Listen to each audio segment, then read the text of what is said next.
What's good, YouTube? Warstorm here, coming at you guys with another video. Today is going to be part 5 of my Mass Effect 3 Ending Revisited series. We're going to be talking about Priority Earth here. Now, obviously, while I do understand that a lot of you guys probably want to get me to get straight into the issues with the ending in general, I would recommend that you go watch parts 2, 3, and 4 first, so you can get a full context of my issues and criticisms of the writing for the ending of this game. Because while a lot of the big issues are in this particular portion towards the very end, the ending issues were set well before this point. So I'd recommend you go watch those first. Also, quick disclaimer, I don't care if there's any kind of external media for Mass Effect that, would fill in these gaps. I don't care. I specifically want to talk about the game and the story itself.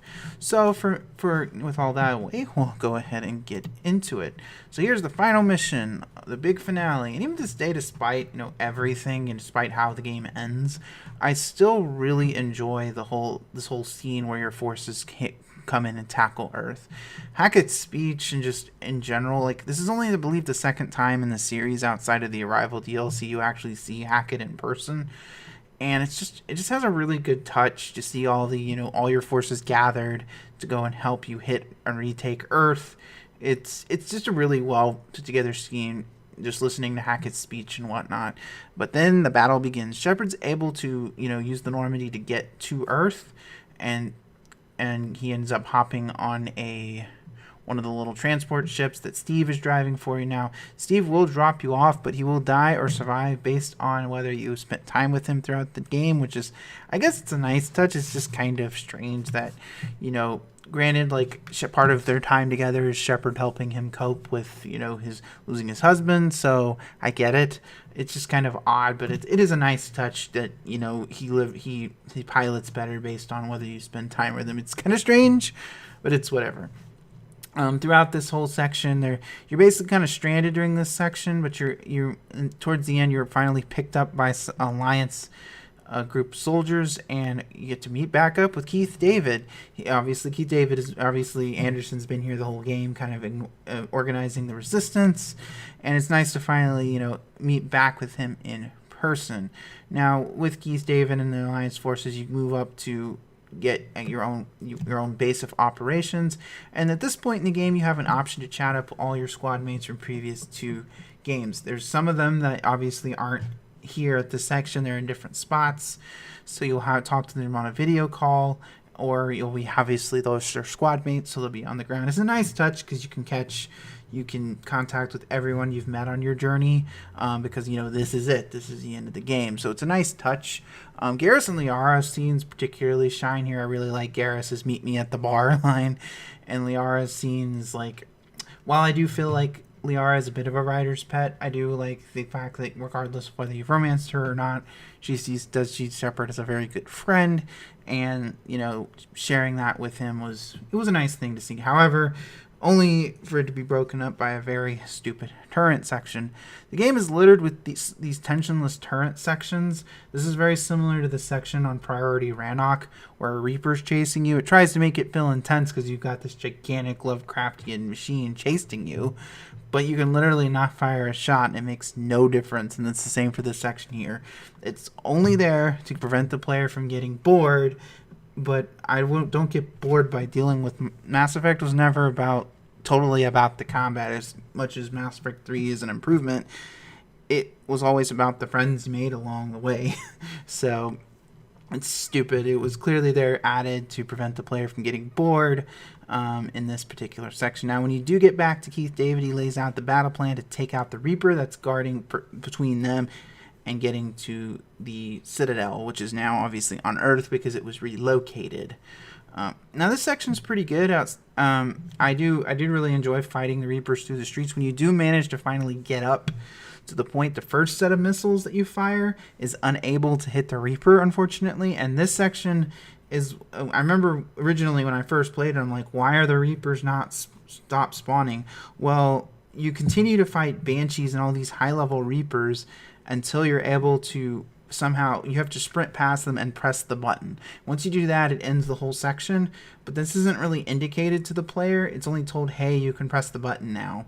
But the Reaper forces keep coming regardless of, there's no end point. They keep coming until you rush up and press that button, which can be really difficult if you've got a bunch of banshees on your ass. So it's a pretty annoying section. Whatever, you're able to press the button and hit and blow up the Reaper and proceed to continue.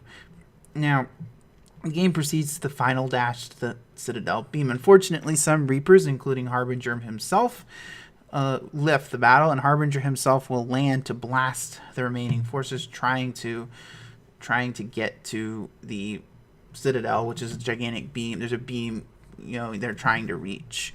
And honestly, I do like this section. That is until the Normandy come in to save Shepard's squad mates. This was a scene added with the extended cut, and it honestly makes it worse because it does fill a plot hole of how where Shepard's crewmates ended up during the Citadel push, because it shows how they got back on the Normandy. But the scene is ruined because the Normandy flies right in Harbinger's field of view.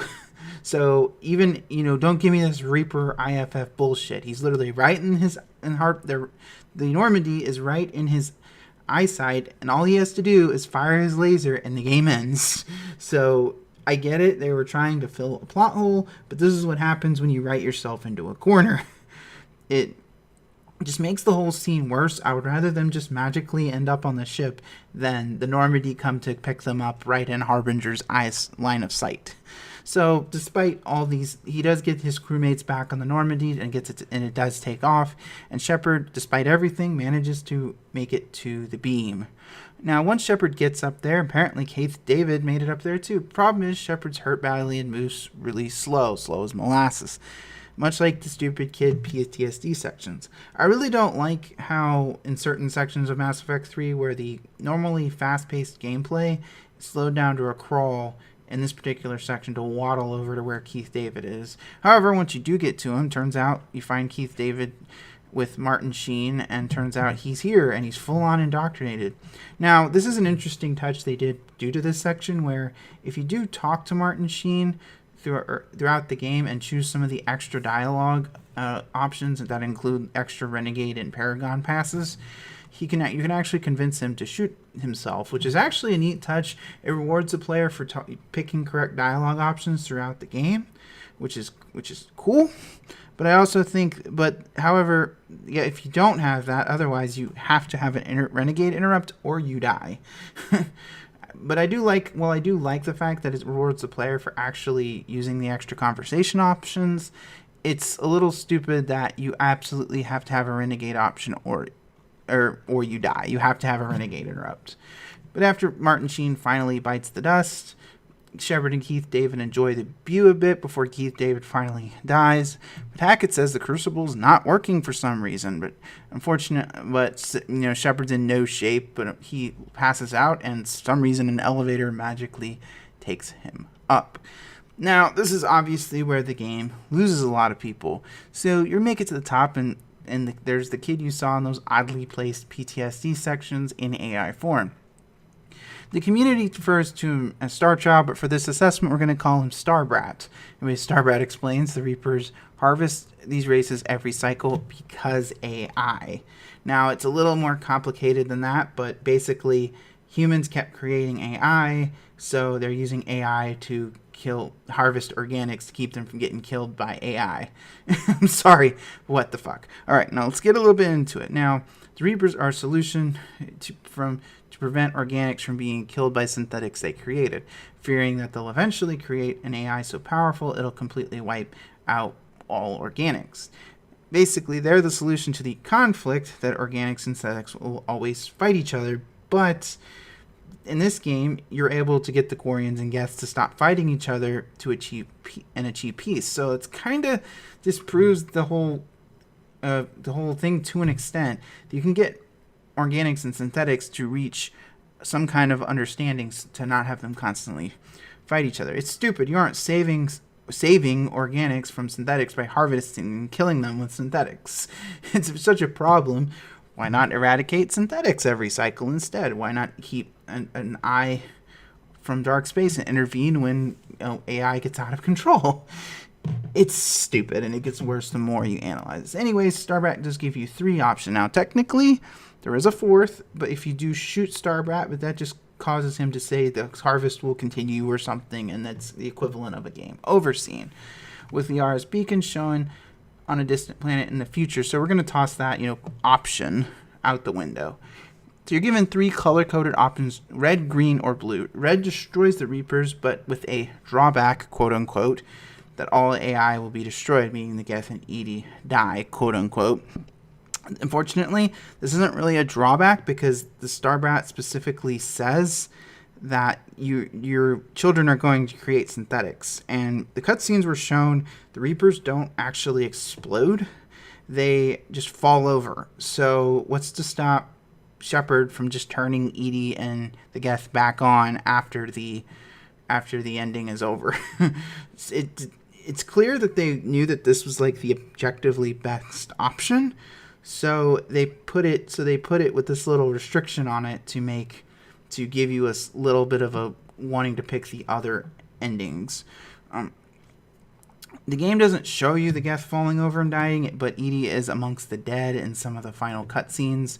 But assuming they got hit by the similar thing the Reapers did, they just fell over. So what's to stop them from being turned back on? Even in the worst ending, even in the best quote-unquote ending, it's still a pile of mess the more you analyze it. The blue option lets Shepard take control of the Reapers, which doesn't make a whole lot of sense. I mean, even if Shepard's digitized, eventually his mind and body would just melt. And it just has some really sinister overtones to it that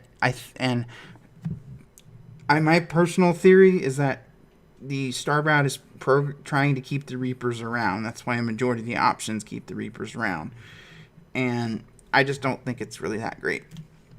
The green ending is basically like synthesis, where it merges every organic and synthetic DNA together. Now, this is the ending they're clearly trying to kind of push you towards. This is kind of the big brain ending that they want you to pick.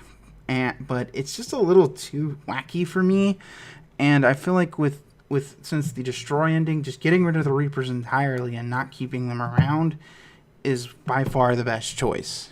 Depending on your choice, you'll get a scene after the game is over with Shepard's crewmates on the Normandy putting his name among the dead on a mural on the Normandy. However, if you do pick the destroy ending, Ashley will, or whoever your romance option is, will hold back and maybe not put it up there, and then there'll be this brief scene of Shepard supposedly surviving and breathing after everything that happened. But it's so brief, and I honestly hate stuff like this. Like, it reminds me a lot of the end of X-Men 3 when Magneto pushes the chess piece slightly. It's clearly that they're trying to leave the door open to possibly bring Shepard back for a future game, but they don't want to fully commit to him dying. The game ends with the final scene voiced by Buzz Aldrin, of all people, telling a child about the Shepard, confirming that he's passed into legend at some point in the future. And we're finally to the end of this train wreck. Now, I'm planning on covering from here. I'm going to be covering part 6 is going to be focusing on the fallout, some of the reactions, and some of the people who left the studio after the game came out, as well as doing some brief summaries on the DLC. So I hope you guys will turn in next week for part 6. Stay tuned for that. But anyway, guys, as always, I thank you guys for watching. I appreciate you guys sticking around for these videos. Part 6 will be coming next week. As always, I thank you guys for watching. It's Warstorm signing out.